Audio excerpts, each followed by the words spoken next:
Just over a week now since Election Day, and we are nearing the moment when results will be determined. Workers still have a hill to climb, however. News Center Maine's Christian Harsa has once again been watching the proceedings. Joins us live with the latest in Augusta. Hi, Christian. Hi, Brian and Amanda. We don't have results quite yet, and if we get them today, it's not going to be until much later today. We're still in that reconciliation phase, and we'll turn to this whiteboard right here to kind of give you guys an idea. So there's 16 counties in Maine, and this reconciliation phase is making sure that what was recorded on election night matches what they have here in Augusta. At noon, we had 6 counties that still need to be completed. We're down to 5, and a reason for that kind of slowing in progress is the Secretary of State's office tells us that each of these 5 counties has 1, maybe 2 cities or towns that there's still something not quite adding up there. And that's kind of going through and slowing down this process. But once they're done reconciling all 16 counties, that's when they can get into one final check.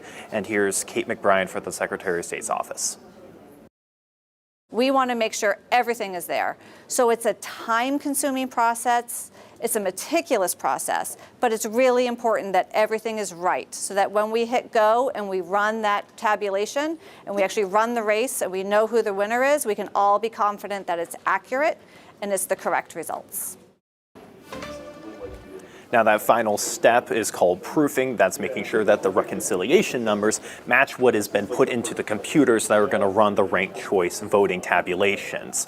Now, once all of those numbers are checked in the proofing stage for all 16 counties, that's when we finally can start getting some results. But there has been one hiccup so far. We've learned that in South Berwick, the numbers weren't quite adding up there, and so they've sent law enforcement to go get all of the paper ballots so that they can bring them back here to Augusta to scan them. We don't know how long that will take, but it is going to set the proofing process back at least a little bit. Brian and Amanda. Christian Harsa knows the ins and outs of this process at this point. Once again, live for us in Augusta. Christian, thank you.